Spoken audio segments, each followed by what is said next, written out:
So, Bill, Elon Musk has announced that he expects his starships to take us back to the moon in 5 years, just after Mike Pence called for the next man and woman on the moon to be Americans. So, is there something you and Natasha are not telling us, Bill? Haha. Yes, we plan to be married on the moon. It's been my plan my entire life, and I didn't forget about Julian Assange. Um, and so, yes, we'll be married on the moon. And look, everybody is so certain that the next moon landing is going to moon landing is going to be the Chinese. I'm not sold on this, and I'm not sold on it for reasons that will be abundantly clear in the firewall that I shot last week that was supposed to go up this week but was postponed because of the Notre Dame thing. I'm not convinced. Everything that I see the Chinese do, I don't mean any racial disparagement here, but it all seems, I just can't think of another word for it right now. It all seems to basically be aping the Americans. You know, it's like America has a stealth fighter, so we have a stealth fighter. America has 11 aircraft carriers, so we have an aircraft carrier. America has this, so we have this. America has that, we have that. Um, and uh, and that and that attitude is not conducive to things like moon landings. And they also are very, very touchy about their image and that kind of sense of it's obviously an inferiority complex that certainly is justified in terms of history of the world. But I'm not convinced. Um, the people of China are unlike half of the people in America. Um, they're very, very proud of their country. They know that they're on the rise. They know that they're better educated than we are and getting better educated every day and all the rest of it. But the thing about a moon landing is, fortunately, um, it is not uh, it is not a per capita kind of thing. Because if it was a per capita kind of thing, we're boned. In other words, there's no question that China's educating its children and young adults much, much, much better than we are, much better. And if we had to do it on a per capita basis, there are more engineers in China than there are people in the United States. I think it's something like that anyway. But but it doesn't come down to that. It comes down to the 500,000, maybe not 500,000, the 500, the 1,000 people, whatever, somewhere in that number, probably smaller number than that, to actually pull it off. And that's why when the Chinese are as motivated as they are to show us how amazing they can be, they still can't do what a kind of a half nutty immigrant and a bunch of really bright teenagers are doing in Hawthorne, California. No one does that. No one does it. When I saw those boosters come back and land, the first time Falcon Heavy flew, I thought, it's game over. And in a good way for once. They can't do it. And the reason that SpaceX is going to beat the Chinese to the moon is because the recovery vehicle for their center core booster rocket, the drone ship is called Of Course I Still Love You. That's why they're going to beat the Chinese to the moon, because that utterly utilitarian landing pad, floating landing pad, is called Of Course I Still Love You. That's why they're going to do it, and I'm not joking either. That's why they'll do it. They'll do it because, number one, it's fun, and I'm as serious as I can be now. To have the cultural freedom to name a critical piece of hardware, and one of the most unglamorous pieces of hardware, to name that, Of Course I Still Love You, and to see on the screen during the launches, live from Of Course I Still Love You, that freedom and that sense of fun is what generates innovation and what generates risk taking and generates all of this stuff. That's why Americans working for this guy, and I know a lot of people have problems with him taking subsidies. Okay, there's an argument to be made there, but nevertheless, we are going to kick their asses because we don't have to have 300 million smart people. That's the name of the barge, Eric. The barge's name, the name of the barge, it's on the barge, it's painted on the barge, but the official name of the landing barge out in the Atlantic is called Of Course I Still Love You. And another one was called Just Read the Instructions, I think. Yeah, and it's the same thing as the Roadster, with a convertible red car and a guy with thumbs up and David Bowie playing on a radio into space where there is no sound, and don't panic on the navigation screen. Nobody takes this seriously enough. This is why they're going to win. This is why they're doing what they're doing. They're doing what they're doing because they have the freedom and the fun to play. That's it. That's the word I was looking for. They have the freedom to play. And when you are allowed to play, you win. And China doesn't play. It doesn't play. And Russia doesn't either. And NASA doesn't either. And neither does Boeing or any of these people. It's play. It's all about play. And play is what drives progress, because one of the things I've said from the beginning, and I never really understood it as clearly as I do right now, it's just an instinct of mine, but I remember it was either a right angle or probably was even a trifecta or something, where I said that the guy who was doing he was touring air shows. He has a jet-powered outhouse. There's a couple guys with jet-powered trucks. There's a jet-powered school bus. But this guy built a jet-powered outhouse, and not a porta potty, a wooden structure with a moon cut in the door that people go out into the woods in to relieve themselves. And he put a jet engine on the back of this thing, and when he fires the afterburner on that thing, it puts out a tongue of flame probably 50 to 100 feet long.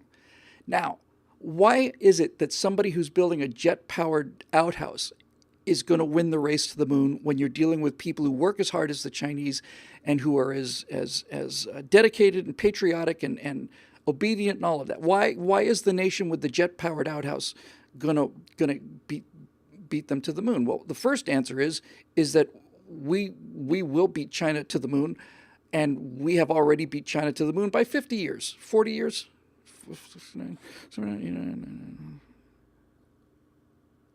It's this July, isn't it? It's July 20th. It's 50 years in July. So we landed on the moon a half a century ago, China. A half a century ago, we landed on the moon. Wasn't my dad who did it, and it wasn't his dad who did it. 50 years ago, we did it. 50 years ago. And you're still putting a little rover the size of,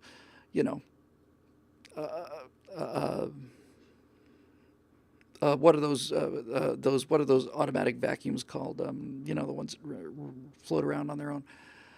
Anyway, and so yeah, and D.P. Wellman says he's really right. This is true. This is the Roomba. So they land a Roomba on the moon, and they're just cheering themselves to the rafters. When half a century ago, we sent 6 teams of guys there, and we had a 7th one in the chamber, and their spaceship exploded on the way to the moon, and they came home too, because the people who were doing that knew how to play. They knew how to. They had a mental fluidity. Gene Kranz, not by himself, but Gene Kranz said, "We are not going to lose these astronauts. We are not. We are not going to lose them. This is going to be our finest hour. Failure is not an option." And so these guys did 2 things. Everybody's seen Apollo 13 knows this story, but they did 2 things that are just brilliant. The first thing they did was they said, "Here's all the stuff that's on board the capsule and in the LEM. Dump it on the table. Now you have to make one of these things fit into one of those things using what's here. Get to work." And the guys just start tearing into it. You can't beat people like that. And the other thing they did was they took Oh, for God's sake, landers. Level, Hayes, and was it Rusty Schweiger? Who am I thinking of? Cunningham? Hang on a minute. Not Cunningham. Who am I thinking of? Hang on a sec. Give me 1 second.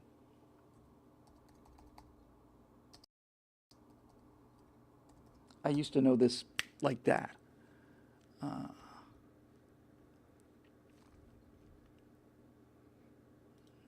I am talking about, come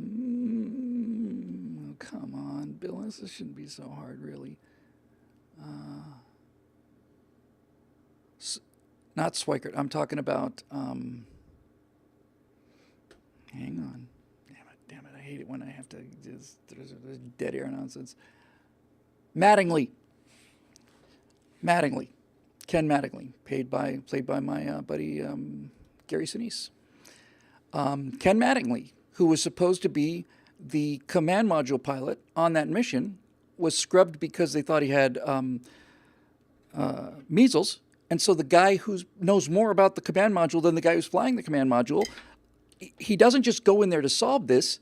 He basically says, this is the thing. I mean, it may not sound like much, but this is the difference. This is the difference. He goes into the LEM, and he's got to figure out how to power this thing up again without tripping this breaker. And instead of sitting there with 15 guys, he goes in there and he says, I want you to make it dark in here. I want you to make it cold in here. And I don't want anything in here that's not up on Apollo 13. That's why they win. That's why they win. That's why. Of course I still love you. Of course they're going to beat the Chinese to the moon. Of course they are. I was talking about this in the firewall that you'll see next week, and it's like we were talking, I think, 2 episodes ago, or maybe last episode, where, the Chinese have, they're out doing flight operations with their, Type 2A, or Type 1A. So they bought a jump jet carrier from the Russians, one of the Kuznetsov class, I guess. So that was their first carrier, and then they designed their own jump jet carrier, and they put it's not the J-20, what is it? Foghorn J-23, J-13, I don't know. They put their stolen copy of the is it the Tupolev? No, the Sukhoi. They put their knockoff copy of the Russian Sukhois on their knockoff copy of the Russian jump jet ramp carrier, and now they're out there and they're wearing the same color-coded uniforms as our guys, and they're sitting there and they're doing their shooter moves that look exactly like our guys. And all of China is watching this video of the Ling Nao out there doing its thing and look just like the Americans. No, it's not. It's not. It's cargo cult like the Americans. It's not just like the Americans. First of all, we're doing it 11 carriers, and as I said in the firewall, which I like very much actually, this one particular line, I contrast that with the thing I pointed out a couple episodes ago called Gagnon shooters, and it's the shooters who are the guys who are launching jets off of the Eisenhower, and they're doing it to Gagnon style. And as I said last couple episodes ago, and as I said in the firewall, that's confidence. The fact that guys can goof off and act like, what is it, Psych, is that his name?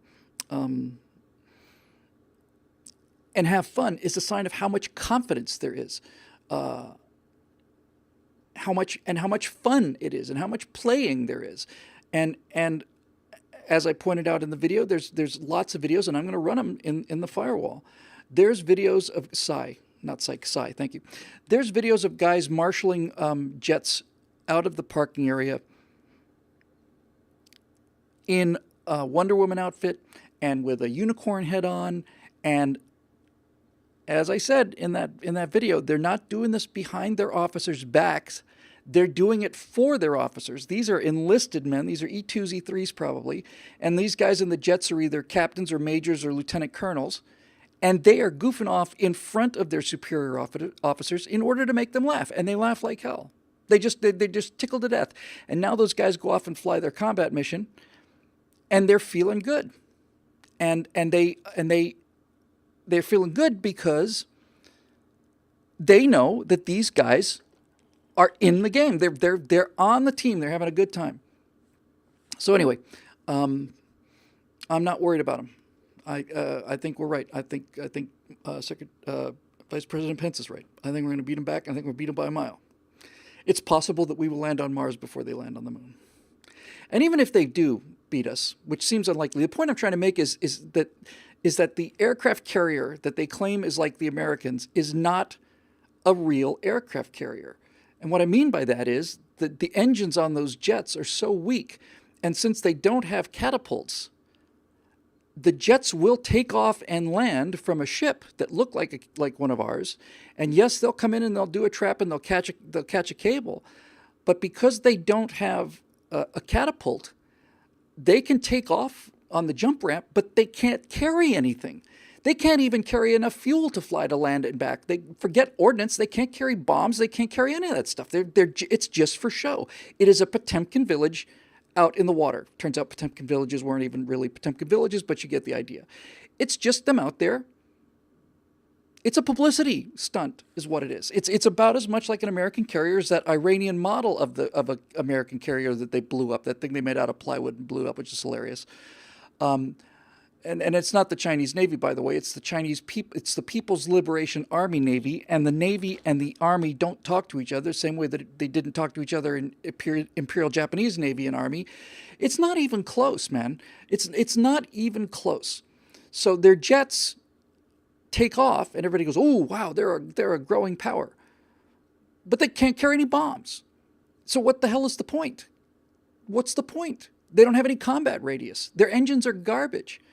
So we come out with the F-22, which is absolutely unmatched, unbelievable piece of work, and the F-35, which I am going to continue to admit I was wrong about. I was right about how it was procured, but it is an astonishing platform. And now the Chinese come out with their stealth fighter called the J-20, and the Indian Air Force said they picked up Chinese J-20s on their radar a couple hundred miles away. There's a number of stories, and Foghorn will be happy to stay here for another 4 or 5 hours and entertain you with them in the comment section. But the number of times that F-22s have gone up against the air superiority fighter, the F-15, and the F-15 guys never see it. I heard for the first time ever that on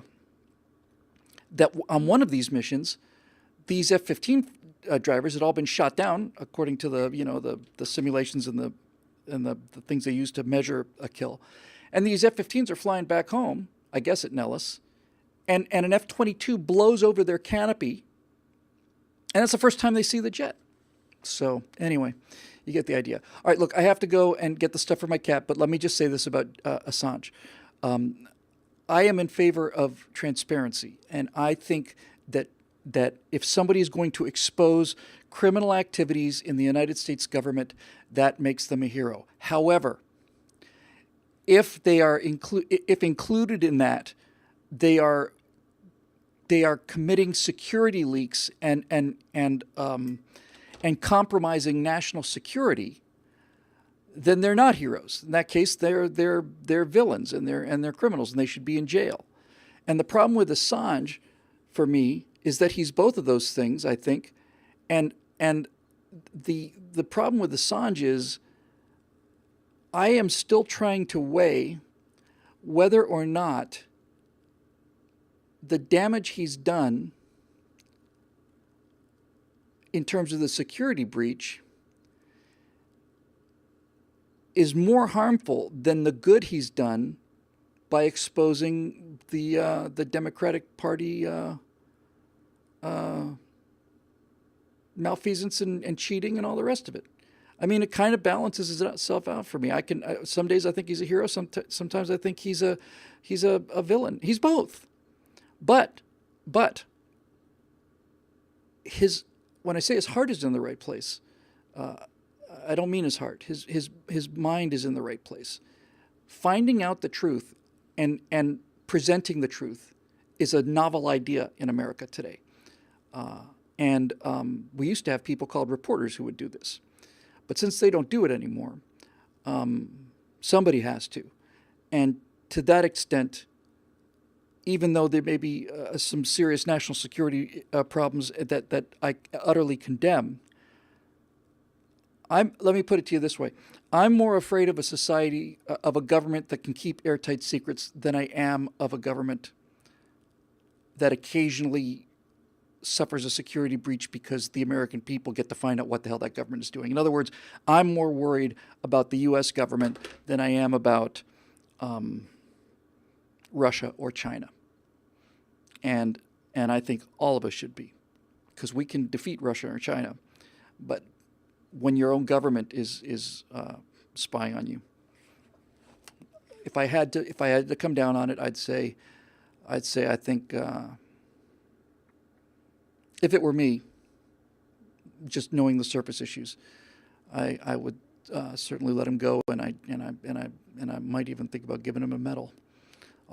And you'd say, well, if you did that, how are you going to prosecute any more national security cases? Well, that horse left the barn when Hillary Clinton left 60,000 classified emails on a server in a bathroom in New York and on the iPad of a known pedophile pervert. So who the hell knows? Anyway, I got to go. Folks, I will put this up online tomorrow. I won't get to do it tonight because I'm going to dash out the door. I'm a little bit late. But in any event, Manning is a loser crybaby, and so is Snowden. Those people are just plain straight out traitors. That's all there is to it. They're traitors. And Manning, if I remember correctly, it's the guy who walked away from his post in Afghanistan, right? He is responsible for the death of 6 actual American Patriot soldiers. And he needs to go to jail for the rest of his or her life. But was he pardoned by Obama? I wouldn't be surprised. Anyway, that's what they're made of. There you go. All right. I'm sorry. Bo Bergdahl is who I was talking about. Thank you. Yeah, that's right. Bergdahl. He's a what a piece of work. All right, I got to run. Honey, I'm going to stop at the vet, and then I will be home directly. And then as for the rest of you guys, I'm hoping to see you next week. I don't see any reason to do it. Yeah, sentence commuted by Obama. Great. Well, why not? You got his Secretary of State is broadcasting top secret information. Why should he have to pay the price? Okay, I will put this up tomorrow. And until then, I will say goodbye and see you guys hopefully and expectingly next week. And maybe somebody can remind me between now and then to unbind my space bar. But that'll do it for tonight. So have a great time. We'll see you guys soon. Bye-bye.